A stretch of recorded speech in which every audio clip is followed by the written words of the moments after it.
இந்த 7க்கு தானே அர்த்தம் கேட்டால் 7க்கு அர்த்தம் சொல்லிடுறேன் பாரு.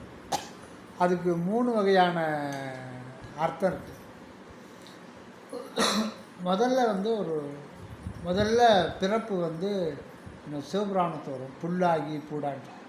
முதல்ல நாம் எடுத்த பிறப்பு புல், அருகம்புல். அதனால தான் நம்ம அருகம்புல்லை கடவுளுக்கு வரும். அதுதான் முதல் பிறப்பு. இப்போ அருகம்புல்லுக்கு என்ன அறிவு இருக்குது சொல்ல பார்க்கலாம். அருகம்புல் அதுக்கு உயிர் இருக்குல்ல, உயிர் இல்லாமல் வளராது. அதுக்கு அறிவு இருக்கா? அறிவு இல்லையா? அருகம்புல்லுக்கு அறிவு இல்லையா? ஒரு அறிவு. அப்போ தான் அதுக்கு ஆரம்பம் ஆகும். நீ அருகம்புல்லை தொட்டால் தெரிஞ்சுக்கும். நீ ஆலமரம் இருக்குது, ஆலமரத்துக்கு கீழே உட்காருன்னா தெரிஞ்சுக்கும், அவ்வளோதான். ஆனால் அதுக்கு எப்படி தெரிஞ்சுக்கணும்னா செல்கள் மூலமாக தெரிஞ்சுக்கும். இப்போ நம்ம நியூரான்கள் மூலமாக தெரியும், நர்வ் சிஸ்டம் நமக்கு. அது கிடையாது, செல்கள் மூலமாக. ஒன்று என்ன சொல்கிறேன், ஓர் அறிவு. எல்லா செடிகளுக்கும் ஓர் அறிவு இருக்குது. செடி கொடி மரம் புல் பூண்டு எல்லாத்துக்கும் ஒரு அறிவு தான். அந்த ஓரறிவு ஃபுல்ஃபில் ஆகிற வரையில் என்னென்ன வகை செடி கொடி மரம் இருக்கோ அத்தனையும் எடுத்து முடிச்சு பிறகு தான் 2வது அறிவு தேகத்துக்கு வரும். முதல் அறிவு இப்போ தொட்டால் தெரிஞ்சிக்கிற அறிவு அதுக்கு இருக்குது. நமக்கு எப்படி தெரியும்? அதுக்கு தான் கடவுள் ஒரு நிறைய செடி படிச்சிருக்காரு. ஆனால் அதில் நமக்கு கண்ணுக்கு தெரிஞ்ச தொட்டாசிலிங்கி ஒரு இலையை எடுத்துக்கிட்டால் அதில் பல துளிர் இருக்கும். ஒரு குண்டூசி மட்டும் எடுத்துக்கிட்டு ஒரு துளிர் மட்டும் தொட்டியானா அந்த ஒரு துளிர் மட்டும் மடக்கும். பார்த்துருக்கியா? இதெல்லாம் டெஸ்ட் பண்ணோம். ஒரு உலகத்தில் எல்லாத்தையுமே தெரிஞ்சுக்கணும். மொத்தமாக அந்த ஒரு இது மட்டும் லைட்டாக தட்டினேன்னா அந்த இலை ஃபுல்லாக முடியும். செடியை ஃபுல்லாக தட்டி விட்டா மொத்தம் க்ளோஸ் ஆகிடும். அந்த சென்சேஷன் இருப்பார், அதை கடவுள் கொடுத்துருக்காரு. அதுக்கு அறிவு இல்லைன்னு சொல்ல முடியாது. சென்சேஷன் உணர்ச்சி, அது புலன் உணர்வுன்னு சொல்கிறது. ஒரே தொட்டால் தெரிஞ்சுக்கும். இப்போ நீ அதை பிடிக்கிட்டேன்னு வச்சுக்கோ, அதையும் தெரிஞ்சுக்கும், அவ்வளோதான். அது பெயின் தெரியாது. காரணம் அந்த நர்வ் சிஸ்டம் இருந்தால் தான் பெயினே தாகும். முக்கியமாக பெயின் வரதுக்கு காரணம் முதுகெலும்பு தான். ஸ்பைனல் கார்டு இதாகி போச்சுன்னா இது தெரியாது. இப்போது ஆப்ரேஷன் பண்ணுறாங்களே, பெரிய ஆப்ரேஷனாக பண்ணும்போது எங்கே ஊசி போடுவாங்க தெரியுமா? இங்கே தான் ஊசி போடுவாங்க.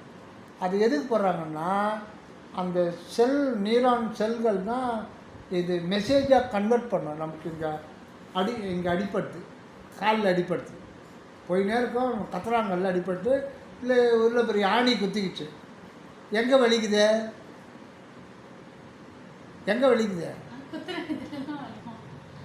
அங்கே வலிக்கல, அதுதான் மாயை. அங்கே வலிக்கல. இது என்ன விஞ்ஞான ரீதியாக இங்கே குத்தந்து உடனே ஒரு மைக்ரோ செகண்ட் அதுக்கு டைம். அது செல்கள் மூலம் போய் தண்டு வடம் அந்த மெசேஜ் எடுத்துன்னு போய் நடு மூளை இருப்பார், முகுளம்னு சொல்லுவாங்க. அது மெடுல்லா அப்ளங்கடா, அங்கே தகவல் தான் கொடுக்கும். நீ ஐயோன்னு எங்கே வலிக்குது? பொதுவாக இங்கே தானே வலிக்குது. யாருக்கு வலிக்குதா?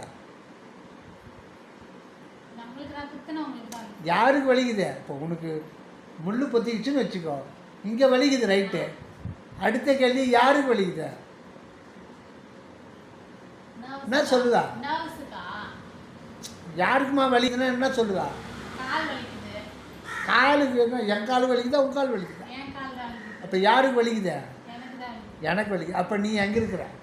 இங்கே இருக்கிறியா, எங்கே இருக்கிற? அந்த மெசேஜ் எங்கே போகுதோ அங்கே தான் இருக்கிற. ஆனால் தெரியாது. இதுதான் மாயை. இங்கே வலிக்கிற மாதிரி தெரியும். துன்பப்படுறது, விரல் துன்பப்படுத்தான்னா துன்பப்படாது. என்ன சொல்லுவான்? ஐயோ அந்த ஆணி பற்றிக்கிச்சு, சட்டி காய்ச்சி, அது சீவன்ஸு, நான் பட்ட பாடு இருக்கே அப்படின்னு சொல்லுவான். அது பெருவரில் படிச்ச நீ துன்பத்தை அனுபவிக்கிறது இங்கே தான் அனுபவிக்கிறோம், ஆனால் தெரியாது. இது தான் மாயை. சரி, இது இருக்கும். எதுக்கு சொல்கிறேன்னா, தொட்டாசிலிங்கி அதுக்கு செடிகளுக்கு கொடிகளுக்கெல்லாம் ஓரறிவு இருக்குது. சாட்சி தொட்டாசிலிங்கின்னு ஒரு செடி இல்லைன்னா இந்த செடி கொடிக்கெல்லாம் ஓரறிவுன்னு தெரிஞ்சிக்க முடியாது. இப்போ பிள்ளைகளும் தெரிஞ்சுக்கும். அது ஒரு சாட்சியாக இருக்குது. எல்லாத்துக்கும் அது இருக்குது. எல்லாத்துக்கும் அது அதே சென்சேஷன் தான். அது இலையும் அடைக்கும், அவ்வளோதான். இலையும் அடைக்கும். இப்போ புளி மரம் இருக்குன்னா சாயங்காலம் ஆகி போச்சுன்னு வச்சுக்கோ, எல்லாம் க்ளோஸ் ஆகிடும். பார்த்துருக்கியா? இலை க்ளோஸ் ஆகிடும். இப்போது தாமரை பூ இவ்வளோ பெருசாக இருக்குது, அதை யாரும் பறிக்கலை. அந்த அப்படி சூரியகாந்தி பூ பாருங்கள், சூரியன் இந்த பக்கம் சொன்னால் அப்படியே அதுக்கு ஒரு சென்சேஷன். அந்த வெப்பத்துக்கு ஏற்ற மாதிரி அதுக்கு வெப்பம் தேவைப்படுது, அப்படியே மாறிடும். நைட் ஆச்சுன்னா துவைக்கிறோம். அது ஒரு சென்சேஷன், அவ்வளோதான். அதுக்கு மேலே அது ஒரு உஷ்ண சரிசம் அந்த மாதிரி. இது ஒரு அறிவு முடிஞ்ச பிறகு ரெண்டாவது அறிவு சங்கு சிப்பி. இதுக்கெல்லாம் சுவை தெரியும். சங்கு சிப்பி நிறைய வகை இருக்குது. சங்கு பார்த்துருக்கல, யூடியூப்லாம் போடுறான் பாரு, சங்கு காமிக்கிறோம். அது சங்குக்கு சுவை அறியும். அது அப்போ தான் சாப்பிடும்.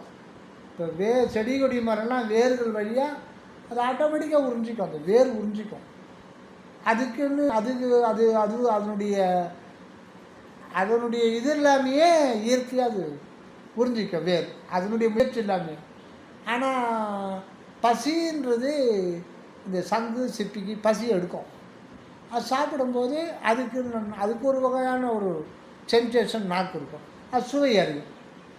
அந்த பிறப்பெல்லாம் முடிஞ்சு அது கம்ப்ளீட்டாக நிறைவான பிறகு மூணாவது அறிவு வாசனை அறிவு. இப்போ நீங்கள் உங்கள் அம்மா லட்டு குத்து போகிறாங்க, இங்கே சிந்திச்சு அப்படியே விட்டு லாக் பண்ணிட்டு ராணிப்பேட்டைக்கு போயிடுன்னு வச்சுக்கலாம். அடுத்த வாரம் பார்த்தோன்னா இவ்வளோ லட்டு சொன்னால் மொத்தம் எறும்பு சுற்றிக்கும். இந்த எறும்பு எங்கேருந்து எங்கேயோ இருக்குது. அது எப்படி கண்டுபிடிக்குது? அது கண் இருக்கா, காது இருக்கா? அந்த வாசனை எல்லா திசையிலையும் பரவிடுது. என்ன சொல்கிறார் முடியாது? எல்லா திசையிலையும் பரவிடும். அங்கேயும் போகும். அங்கேயும் போய் அது எந்த திசையில் இதனுடைய அந்த வாசனுடைய கான்சன்ட்ரேஷன் எங்கே இருக்குதுன்னு அது கண்டுபிடிக்கும். எல்லா திசையிலையும் பரவிடும். ஆனால் இதனுடைய கான்சன்ட்ரேஷன் போக இப்போ ஒரு வாசனை வரும். இந்த காரக்குழம்பு காய்ச்சுறாங்க, வடகம் தாளிக்கிறாங்கன்னா பக்கத்துட்டு இங்கே வாசனை வரும். தெருக்கா போனால் அவன் கிட்ட போக நல்லா கம்மன்னு வாசனை வரும். கிட்ட போக அதே மாதிரி தான் அதனுடைய அது கண்ணும் தெருக்கா விட அதுக்குள்ளே இறைவன் உணர்த்துவார். அந்த நோய்க்கு அது கரெக்டாக அங்கே சாப்பிடும். இது 3 அறிவு, 3 சென்சேஷன். இதுக்கு பேர் கான்சியஸ்னஸ்ன்னு சொல்லக்கூடாது, சென்சேஷன். இதெல்லாம் அனுபவிக்குது பாருங்கள், அதுக்கு பேர் தான் கான்சியஸ்னஸ், உணர்வு. இதெல்லாம் அனுபவிக்கிறதுக்கு ஒரு ஆள் ஒருத்தர் இருக்காங்க. அது இன்விசிபிள் மேன், அதை பார்க்க முடியாது. அதுதான் நாம் உண்மையில் ஒரு மனிதனை பார்க்க முடியாது. இது மேலே போத்திக்கிற உணவு பண்டம் குடோன் சேகரிக்கிறோம் இல்லையா, நாம் சாப்பிட்டோம்னா இது ஒரு குடோன் வச்சுன்னு இருக்கு, அவ்வளோதான். அப்போது 3 அறிவு முடிஞ்சு போச்சுன்னா அடுத்து 4ஆம் கிளாஸ் ப்ரமோஷன். 4 அறிவு என்னன்னா அது 4வது அறிவு பார்க்குறது. அப்போ தான் மகிழ்ச்சி அதிகமாகும். சென்சேஷன் அதிகமாக மகிழ்ச்சி அதிகமாகும். மீனுக்கு கண் வருது, பாம்புக்கு கண், பல்லிக்கு கண். அதுலேயும் அந்த பறவைகள் காக்கா இப்படி பார்க்கும். அதில் ஒரு சந்தோஷம், பார்க்கறது ஒரு சந்தோஷம். ஒளியை பார்த்தாலே சந்தோஷம். இந்த பறவைகள்லாம் 5 மணிக்கெல்லாம் ஒரே மகிழ்ச்சியாக சத்தம் போடும், பார்த்துருக்கியா? ஏன்? ராத்திரி ஃபுல்லாக இருட்டில் இருந்தோம். அந்த இருட்டு அதுக்கு பிடிக்கல. உலகம் வெளிச்சமாக தெரியுது. அதை பார்த்து அதுக்கு ஒரு சந்தோஷம் இருக்கும். அதுக்கு இந்த குழந்தைங்க பாரு, இப்படி பார்க்கும், இது பார்க்கும், இப்படி பார்க்கும். அது நமக்கு பழகி போச்சோன்னா இப்போ அதில் சந்தோஷம் வராது. ஒரு குழந்தைக்கு பொம்மை கூட சந்தோஷமாக இருக்கும், பிடிக்கும். இப்போ உதவிக்கு பொம்மை கூட சந்தோஷப்படும் அப்படியா? அது பொம்மை வாங்கி கூட அடம் பிடிக்கும். நான் எனக்கு 5ஆம் கிளாஸும் நான் படிக்கிறேன். எங்கள் அம்மா திருத்தணிக்கு கூட்டு போனால் அந்த படிக்கட்டில் பராக்கு இந்த இது பெருசு கண்ணாடி இப்படி வச்சா பற்றிக்கும், தெரியுங்களா? லென்ஸு கண்ணாடி கையில் பிடிச்சிக்கிறது. சூரிய வெளிச்சத்தில் வச்சு கீழே பேப்பர் வச்சா அது பற்றிக்கும். அந்த கண்ணாடி. ஆனால் அது ஏமாத்தான், அது பிளாஸ்டிக். அந்த மாதிரி ஒன்று பிளாஸ்டிக்கில் செஞ்சுருந்தான். நான் வேணும்னு அடம் பிடிக்கிறேன். அப்போல்லாம் பார்த்து வந்தால் 3/4 ரூபா தான் பைசா. வாங்கி தர மாட்டேன்ட்டான். நானும் அந்த இடத்த விட்டு வரமாட்டேன். அங்கேயே நிற்கிறாங்க. ஏய் போடான்ட்டு எங்கள் அம்மா போயிட்டான். காசு இல்லை, திட்டமாக தான் வச்சுக்கிறாங்க. கடைசியில் வாங்கியே கொடுக்கல. காசு இல்லைன்ட்டாங்க. ரொம்ப தொகை போட நமக்கு ஒரு பையன் வந்து விட்டு போயிட போகிறாங்கட்டா. கடைசியில் வாங்கியே கொடுக்கல எங்கள் அம்மா, போயிட்டான். நான் நம்ம இங்கே இருந்தால் அடம் பிடிச்சா குத்துருவாங்கன்னு பார்த்தோம். வேலையே ஆகலை. அவரும் நம்மளை விட உற்சாராகிறாங்க. அது அந்த மாதிரி ஒரு அடம் பிடிக்கும் குழந்தைங்க. அது வேணும், இந்த பலூன் வேணும், சாப்பிட்ற பொருள் வேணும். அது வேறு. இந்த பொம்மை பார்த்தீங்கன்னா எனக்கு அந்த பொம்மை வேணும், இந்த பொம்மை வேணும் அப்படின்னு அடம் பிடிக்கும். ஏன்னா அதை பார்த்தாலே அதுக்கு ஒரு சந்தோஷம். இப்போ இப்போ எங்கள் பாட்டி பார்த்தோன்னா 80 வயசு 81 வயசு தான் இறந்துட்டாங்க. திண்ணை உட்காந்து ஒரு சாயந்தரம் 5 மணிக்கு இப்படி கால் நீட்டில் உட்காந்து கீழடிக்கா பார்த்துன்னு இருக்கும். யாரும் போகிறோம், அப்புறம் மேலாண்டிக்கா பார்ப்போம். அதில் ஒரு பொழுதுபோக்கு. சும்மா வீட்டில் இருக்க முடியாது. திண்ணை வந்து கால் நீட்டிக்கின்னு இப்படி நீட்டிக்கின்னு இந்த பக்கம் பார்ப்போம். யார் போகிறாங்க வர்றாங்க, 10 பேர், ஆடு மாடு. அப்புறம் இந்த பக்கம் பார்ப்போம். அப்புறம் கைத்து வச்சுங்கிறது. இப்படியே ஒரு 2 மணி நேரம் போயிடும். இப்போ பறவைகள்லாம் பாருங்கள், இப்படி பார்க்கும், இப்படி பார்க்கும். சில இதெல்லாம் கடற்கரையில் சில இதெல்லாம் கடல் வாழும், இப்படி பார்க்கும். ஆச்சரியமாக பார்க்கும். இது ஒரு விலங்கினர் ஆச்சரியமாக பார்க்கும். அது ஒரு பார்க்கறது ஒரு வச்சு. ஆக அந்த கண் வரும்போது தான் வந்து அந்த ஜீவனுக்கு சந்தோஷம் அதிகமாக. இந்த உலகத்தை சந்தோஷம், ஒளியை பார்த்தா சந்தோஷமாக இருக்கும்.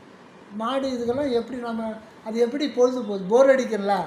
போர் அடிக்காது, போர் அடிக்காது. அது சும்மா பார்த்தாலே அந்த ஒரு தோற்றம், அந்த காட்சி ஒரு சந்தோஷத்தை கொடுக்கும். நமக்கு தெரியாது. இப்போது நமைச்சல் எடுக்குது, சரி, டாக்டர்கிட்ட போகணும். நான் ஒரு ஃபஸ்ட் எய்டு பண்ணுறேன். என்ன பண்ணுறேன்? சொல்லிடுறேன். ஏன்? அது ஒரு பை ப்ராடக்ட் ஒன்று வரும். என்னது? சொரியா ஒரே நமைச்சல். டாக்டர்கிட்ட போகிறான்னு கூப்பிட்டு போகிறாப்புல அத்தை. அதுக்குள்ளே நான் வந்து சொந்திக்கிறேன் ஃபஸ்ட் எய்டு சொல்லிடுறேன். என்ன ஆகும்? முதலே அது சும்மா சொன்ன ரத்தம் வரும். இதே சொல்லியும் போது என்ன ஆகும்? அது ஒரு பை ப்ராடக்ட் வரும், நம்ம எதிர்பார்க்காதது. என்ன வரும்? சொரிய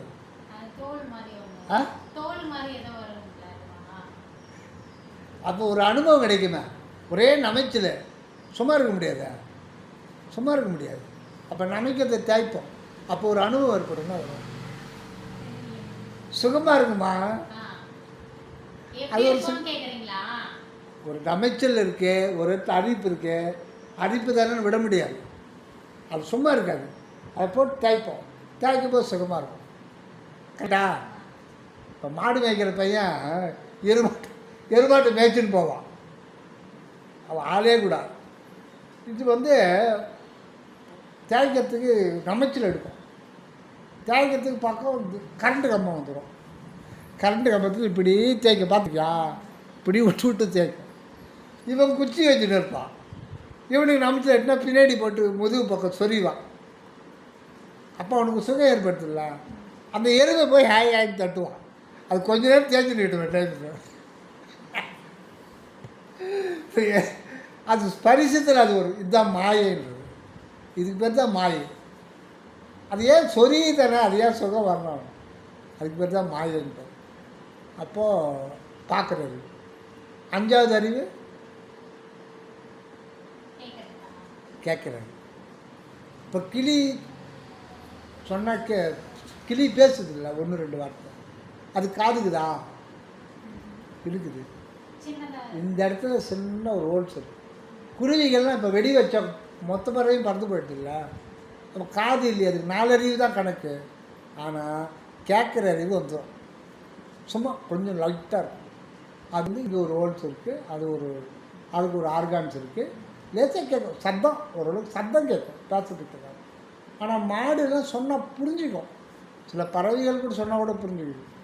மாடு ஆடுகள்லாம் சில குரங்குலாம் சொன்னது பழக்கமாக பட்டால் நாயெல்லாம் சொன்னதை புரிஞ்சுக்கும். அப்போ அது காது. அப்புறம் மனிதனுக்கு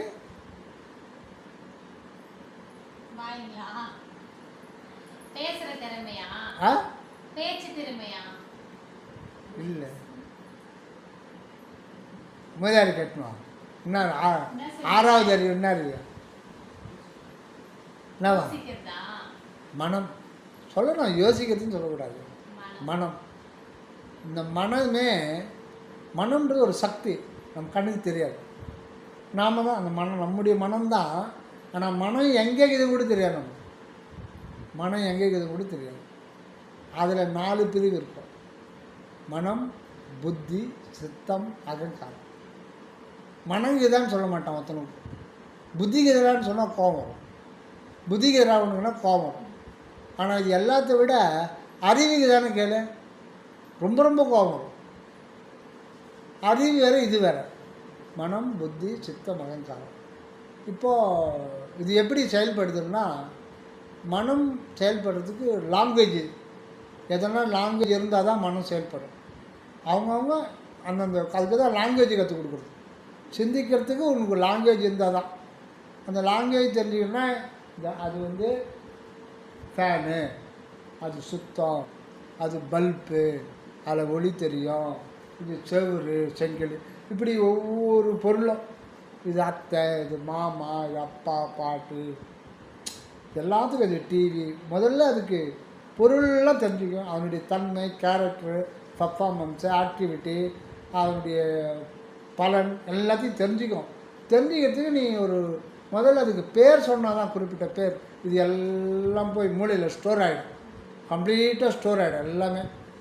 இப்போ ஆணு போகிறோம்னு வச்சுக்கோ, ஆணு ஸ்கூலில் சேர்த்து கற்றுக் கொடுக்குறாங்க. முதல்ல இந்த குழந்தைக்கு கையில் பிடிச்சி எழுதி கொடுப்பாங்க. அது கற்றுக்கோ, லேர்ன் பண்ணு. அது 10 முறை ஆன பிறகு அப்புறம் அது போடும். அது எங்கேயோ போய் கொண்டு வந்து எப்படியோ ஒரு போட்டோம் இல்லை, 2-3 நாள் ஆச்சுன்னா நல்லா போட்டு அதுக்கு ஒரு சந்தோஷம் சேர்க்கும். இப்படி போட்ட அந்த ஸ்டெப் பை ஸ்டெப்பு கூட இப்போ இருக்கு. இப்போ நம்ம இதில் அது கிடையாது. எப்படின்னா,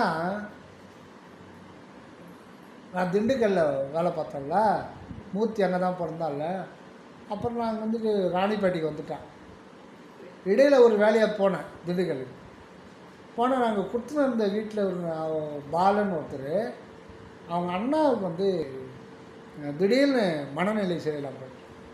மனநிலை சரியில்லைன்னா அது எப்படின்னா, மனநிலை சரியில்லாது வேறு, டோட்டலாக மெமரி அழிஞ்சிடுச்சு. டோட்டல் மெமரி அழிஞ்சிடுச்சு. நான் பக்கத்துலேயே உட்காந்துருந்தேன். பார்க்குறாரு, சிரிக்கிறார், வேறு ஒன்றும் இல்லை, சிரிக்கிறார். அப்புறம் சொன்னார், அவர் விளக்கம் சொன்னார். இப்போ அப்பா பேர் அவருக்கு தெரியாது. அவங்க அப்பா எதிர்தான் உட்காந்துடுறார். அவங்க அப்பா பேர் குருமூர்த்தி. இப்போ அவர் யாருன்னு சொன்னால், யார் இவர் யாருன்னு அவர் கேட்குறாரு, யார் அதுதான் சொல்கிறாரு. அவங்க அப்பா பேர் மறந்துடுச்சு. இப்போ அவர் கையெழுத்து போட முடியாது அவரால். காரணம், அந்த எழுதி கொடுத்தாங்கல்ல, அதுவும் அடியாழத்தில் ஞாபகம் இருக்குது. அந்த ஃபைல் அது கல்வி போச்சுன்னா நம்ம எழுத முடியாது. அதெல்லாம் நியூரான்கள் ஸ்டோர் பண்ணும். கரெக்டாக? இதுக்கு பேர் தான் 6வது அறிவு. இப்போ உதவிக்கு வந்து ஒரு புதுசாக ஒரு கம்பெனியில் 2 லட்ச ரூபா கொடுக்குறாங்கன்னு சொல்லிட்டு வருது. இது மனம் உள் வாங்கிடும். போகலாமா வேணாமா? அங்கே போய் நாம் எதிர்பார்க்குற மரியாதை ஒரு வேளை கிடைக்காம போயிடுச்சோன்னா, ட்ரீட்மெண்ட்டு சரியில்லைன்னா அப்புறம் இந்த கம்பெனியில் கூப்பிடுவாங்க. இந்த கம்பெனியில் நல்ல மரியாதை இருக்குது. இது 2 லட்சம் கிடைக்குதுன்னு சொல்லிட்டு அதுக்கு போயிட்டோம்னா, அந்த என்ன அதில் வந்து பாசிட்டிவ் இருக்குது, என்ன நெகட்டிவ் இருக்குது, அனலைஸ் பண்ணுறது. இது புத்திக்கு போகும். புத்திக்கு போகும்போது இந்த லாங்குவேஜ் அதிகமாக தேவைப்படாது, ரொம்ப தாட்ஸ் தேவைப்படாது. அப்படியே ஒரு கான்சன்ட்ரேஷன் நிலையாக நிற்கும். புத்தி சொல்லும். அதுதான் புத்தி தத்துவம். 4 பேர் தான். அந்த பையன் கூட அப்படி தான் போனான். கடைசியில் 1 மாதத்துலேயே வந்துட்டான் மானோட அப்பா. இல்லையா, அந்த பையன் கூட தான் போனான். அவன் போய் 1 லட்சம் வாங்கினா 2 லட்சம் ஆகிட்டாங்க. அப்புறம் மேலே ப்ரமோஷன் கொடுத்துட்டு போயிட்டான். இப்போ எல்லாத்தையும் போட்டு அனலைஸ் பண்ணுறது. இது திங்கிங், அனலைஸ். அப்புறம் சித்தம் வந்து கன்க்ளூஷன். நீ இப்படியே பண்ணிட்டு இருந்தால் எப்போ நாளைக்கு வந்து ஜாயின் பண்ணணும்னு சொல்கிறாங்களா, வரலையா சொல்லணும்ல. கன்க்ளூஷன். முடிக்கு ஒரு முடிவு வரணும். ஏன்னா இதெல்லாம் ஒரு முடிவு வேண்டாம் அப்படின்னு சொல்கிறாங்க. கன்க்ளூஷன் இதுதான் வந்து சித்தம். சித்தத்துக்கு வந்து உனக்கு லாங்குவேஜ் தேவையில்லை. லாங்குவேஜ் தேவையில்லாமே அது முடிவு எடுத்துடும். அது நினைப்பு வரும். அகங்காரம் நான் வர்றேன் வந்துட்டு வேலை ஜாயின். இது 4 மனசுக்குள்ள அடங்கும். இதுதான் 6வது. இதோட சொசைட்டி அப்படியே நிற்குது. அடுத்த பரிணாமத்துக்கு இன்னும் போல. அடுத்த பரிணாமத்துக்கு தான் 7வது. 7வது வந்து இந்த உடம்புக்குள்ளே இருந்தாலும் அது தனியாக விளங்குது. அதுக்கு பேர் ஞானம், மெய்ஞானம், மெய்யுணர்தல் அப்படின்ற ஒரு ஞானம் அதுக்குள்ளே இருக்குது. அதுதான் கடவுளாகவே இருக்குது. இந்த 7வது இதில் தான் அது கடவுளாகவே இருக்காது. நமக்குள்ளே இருந்து எல்லாத்தையும் செஞ்சிட்ருக்கு. ஆனால் நான் அது தன்னை காட்டாது. அப்படி எல்லா உதவியும் ஒவ்வொரு செகண்ட் அது செஞ்சுக்கிட்டுருக்கு. ஆனால் அது வந்து தன்னை காட்டாது. அதுக்காக யார் உருகி வேண்டுறாங்களோ அவங்க தராங்க. யார் வேண்டுறாங்க? எனக்கு வந்து என் பிள்ளைக்கு எம்பிபிஎஸ் சீட் வாங்கி கொடு சாமி, உனக்கு 100 தேங்காய் 108 தேங்காய் விடுக்கிறேன் அப்படி தான் போய் கேட்குறாங்க. எனக்கு என் பொண்ணுக்கு 5-6 வருஷமாக கல்யாணம் மாப்பிள்ளையே செட் ஆகலை, எப்படியாவது சாமியை இது பண்ணு. அதுதானே கோயிலுக்கு போகிறோம். கரெக்டாக? இப்போ நீங்கள் போனது எதனா ஒரு வேண்டுதலோடு தானே போய்க்கிறீங்க, மறைக்காமல் சொல்லணும். அப்படி தான் போகிறோம். So we are doing business with God. எந்த வேண்டுதலும் இல்லாமல் எனக்கு நீ தான் வேணும், உன்னை பற்றி எனக்கு சொல்லு, என்னை பற்றி எனக்கு சொல்லு, இந்த பிரபஞ்சம் ஏன் தோன்றுச்சுன்னு சொல்லு, நான் ஏன் இங்கே வாழ வந்திருக்கேன்னு சொல்லு, பிறந்தவன் எங்கேருந்து வர்றான்னு சொல்லு, சத்த பிறகு மனிதனுடைய நிலை என்னான்னு சொல்லு, இந்த உண்மையெல்லாம் எனக்கு சொல்லுன்னு சொல்லிட்டு அந்த உண்மையை பற்றி சொல்லுன்னு கேட்க போகிறது.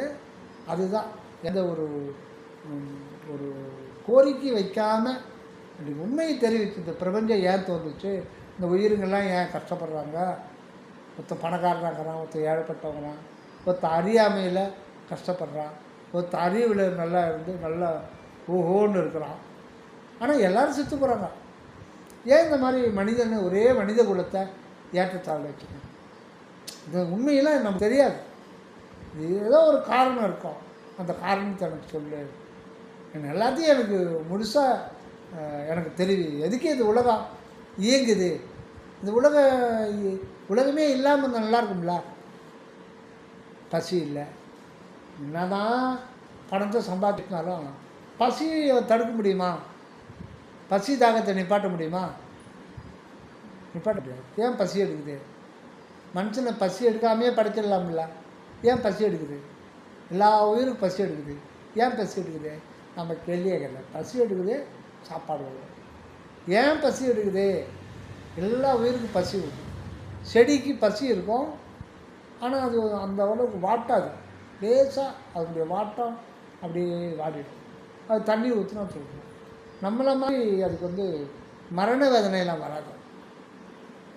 அது மாதிரி அப்போ 7வது அறிவுன்றது அதுதான். அது பகுத்தறிவு இல்லை. பகுத்தறிவு 6ஓடு நின்று போச்சு. எங்கேயோ கோடியில் ஒருத்தர் பேர் சித்தர்கள் முனிவர்கள் மட்டும்தான் அந்த 7வது அறிவுநிலைக்கு போகிறாங்க, மனதை கடந்து. இதுதான் 7. சரியா? ஏண்டா கேட்டேன்னு ஆகி போச்சான்.